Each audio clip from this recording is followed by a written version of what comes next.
प्रिय विद्यार्थियों, आज अपन पढ़ते हैं अरस्तु के दास्ता संबंधी विचार। जो राजनीति विज्ञान के पितामह अरस्तु हैं, उन्होंने दास्ता के संबंध में जो यूनान के अंदर विचार प्रस्तुत किए। आज का अपना विषय रहेगा अरस्तु के दास्ता संबंधी चिंतन। यूनानी समाज का जो आधार रहा है वो दास प्रथा रही है, और दास प्रथा क्यों रही है, आइए इसके बारे में जानते हैं। अरस्तु यूनान के रहने वाले थे और अरस्तु के परिवार में सैकड़ों दास रहा करते थे। और यूनान की तत्कालीन जो व्यवस्था थी उसमें इस प्रकार की व्यवस्था थी कि जो बुद्धिजीवी वर्ग है उसको चिंतन और मनन के लिए अत्यधिक अवकाश की आवश्यकता होती है, और अत्यधिक अवकाश के कारण वो मानसिक श्रम तो करते हैं लेकिन शारीरिक श्रम करने में सक्षम नहीं है, और शारीरिक श्रम करने का जो दायित्व है वो दासों पर है।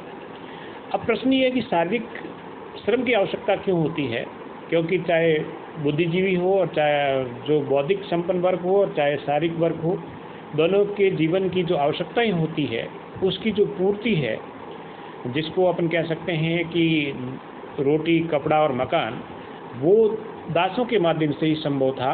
इसलिए अरस्तु ने बौद्धिक संपन्न वर्ग को अधिक सुविधा जुटाने की दृष्टि से और यूनान की इकोनॉमी यानी अर्थव्यवस्था को गति देने के लिए दास प्रथा का समर्थन किया। इसके साथ अरस्तु ये मानते हैं कि एक व्यक्ति के जीवन में मूल रूप से 3 मूलभूत आवश्यकताएं होती है: रोटी, कपड़ा और मकान। और यदि ये उपलब्ध हो जाती है तो उससे राजनीतिक जीवन में, सभ्यता में और संस्कृति का जो है वो विकास संभव हो पाता है। क्योंकि भूखे पेट भजन में हो तो गोपाला, जीवित रहने के लिए व्यक्ति को अपनी आवश्यकताओं की पूर्ति की जरूरत होती है, और वो दास जो थे उनके माध्यम से ही संभव है। इसलिए अरस्तु ने एक वैज्ञानिक होने के बावजूद भी मानवीय कलंक, जिसको दास्ता कहा जाता है, उसका समर्थन करते हैं। वो यूनानी अर्थव्यवस्था की दृष्टि से, अपनी पारिवारिक पृष्ठभूमि की दृष्टि से ध्यान में रखते हुए दास प्रथा का समर्थन करते हैं। और वो ये मानते हैं कि यूनान की जो इकोनॉमी है उसका कोई आधार स्तंभ है तो वो दास प्रथा है, और यूनानी सभ्यता का जो भवन है वो दास प्रथा पर टिका हुआ है। जैसा कि बार्कर इसका समर्थन करते हैं, वो कहते हैं कि यूनान की सभ्यता और संस्कृति है उसका बहुत बड़ा कंपोनेंट, बहुत बड़ा भाग जो है वो दासों पर निर्भर है। क्योंकि ईश्वर ने सभी मनुष्यों को समान नहीं बनाया है। कुछ व्यक्ति शासन करने के लिए पैदा हुए हैं और कुछ व्यक्ति शासित होने के लिए पैदा हुए हैं। शासन करने वाले व्यक्ति, जिसको जो अरस्तु है वो मास्टर या मालिक कहता है, और जिन पर शासन किया जाना है शासित, अर्थात जो दास है जिन पर शासन किया जाएगा, तो शासन और शासितों के दोनों के हित में है दास प्रथा। इसलिए जो अरस्तु है वो दास प्रथा का समर्थन करते हैं।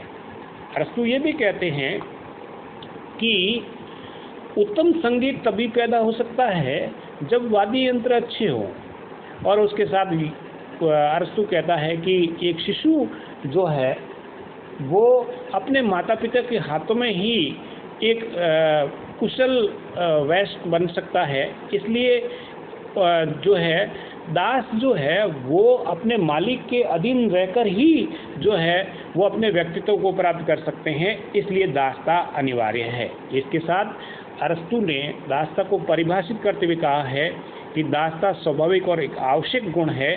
दास एक संजीव संपत्ति है। दास केवल शारीरिक शक्ति के प्रतीक हैं और शारीरिक शक्ति के प्रतीक हैं, और जो मालिक है वो बौद्धिक शक्ति के प्रतीक हैं। इसलिए समानता अप्राकृतिक है, ये प्रकृति के द्वारा देह है। और इसी आधार पर अरस्तु ने दासता को 2 भागों में विभाजित किया। प्रथम प्राकृतिक दास और दूसरे कानूनी दास। प्राकृतिक दास वे दास हैं जो बौद्धिक दृष्टि से कमजोर हैं या बौद्धिक दृष्टि से मालिकों के बराबर नहीं हैं, वो प्राकृतिक दास हैं। और जो व्यक्ति युद्ध में हार गए हैं, उनमें आकस्मिक बुद्धि नहीं है, वो अरस्तु के अनुसार जो है वो कानूनी दास है। तो उन्होंने दासता को दो भागों में विभाजित किया, प्राकृतिक दास और कानूनी दास। इसके साथ अरस्तु ये भी मानते हैं कि यूनानी चाहे युद्ध में हार जाए लेकिन वो नैतिक दृष्टि से उच्च होने के कारण दास नहीं हो सकते। तो अरस्तु का मानना है कि प्राकृतिक दास होते हैं लेकिन यूनानी कभी भी कानूनी दास नहीं हो सकते, क्योंकि वो बुद्धि संपन्न वर्ग है, नैतिक दृष्टि से संपन्न व्यक्ति हैं, इसलिए यूनानी कभी दास नहीं हो सकते। तो अरस्तु का ये दृष्टिकोण एक पक्ष है, एक पक्ष विशेष पर बल देता है। इसके साथ साथ अरस्तु ने दासता के समर्थन में, या कह सकते हैं कि दासता के कुछ एलिमेंट्स या दासता की कुछ विशेषताओं पर बल दिया, जिसमें पहली बात यह है कि अरस्तु दासता को प्राकृतिक मानता है। वो कहता है कि प्रकृति ने ही मनुष्य को इस प्रकार से बनाया, कुछ व्यक्ति बुद्धि संपन्न होते हैं और कुछ व्यक्ति जो होते हैं जिनमें ज्ञान की कमी होती है। तो ये संतुलन स्थापित करने के लिए दासता जरूरी है, इसलिए दास प्राकृतिक है। दूसरी बात उन्होंने कही कि जो समाज के जो वर्ग है, शासक और शासित, दासता दोनों वर्गों के लिए भी जरूरी है। शासक वर्ग को तो अवकाश मिल जाता है और शासित वर्ग को रोजगार मिल जाता है, इसलिए दोनों वर्गों के लिए जो है वो दासता जरूरी है। इसके साथ साथ अरस्तु ये भी कहता है कि दासता नैतिक दृष्टि से उचित है। नैतिक दृष्टि से उचित होने का अभिप्राय है कि जो बुद्धिजीवी है उनका सम्मान हो जाएगा और जो शारीरिक क्षमता के लोग हैं उनको काम का अवसर मिल जाएगा, इसलिए नैतिक दृष्टि से भी दासता अनिवार्य है। इसके साथ अरस्तु दासता का समर्थन करते हुए ये भी कहते हैं कि यूनान की राष्ट्रीय जो अर्थनीति है, अर्थव्यवस्था है, उसको गति देने के लिए या यूनान की अर्थनीति को शक्तिशाली बनाने के लिए दोनों वर्गों का होना जरूरी है।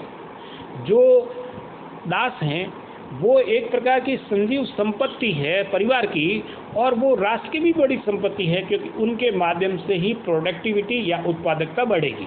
इसके साथ साथ अरस्तु ये भी कहते हैं कि ये समाज हित में है। यदि दासों को शासन करने का अधिकार दे दिया जाए तो वो शासन नहीं चला पाएंगे, और शासकों को यदि शारीरिक श्रम का अवसर दे दिया जाए तो वो चिंतन नहीं कर पाएंगे। ऐसी स्थिति में समाज हित में है कि वहाँ पर जो दास व्यवस्था का समर्थन करें। और अगली बात उन्होंने ये कही कि यूनान के अंदर शांति व्यवस्था को स्थापना के लिए, युद्ध को रोकने के लिए भी दासता अनिवार्य है। इस प्रकार वो दासता का समर्थन करते हैं। लेकिन यहाँ एक बहुत बड़ी बात अरस्तु ने कही कि जो दास है उनके साथ सदैव मानवीयता का व्यवहार किया जाना चाहिए। यानी दासता को उन्होंने क्रूर दासता के रूप में नहीं देखा। उन्होंने कहा दास आखिरकार मानव तो है, इसलिए उनके साथ सद्भावनापूर्ण व्यवहार हो, बुद्धि संगत हो, मानवीय आधार पर उनके पास इस प्रकार का व्यवहार हो कि वो कभी भी अपने को दीनहीन न माने। उनमें उनके साथ परस्पर संयोग और विद्वेष की भावना नहीं रखी जानी चाहिए। तो मानवीय दृष्टिकोण की बात कही।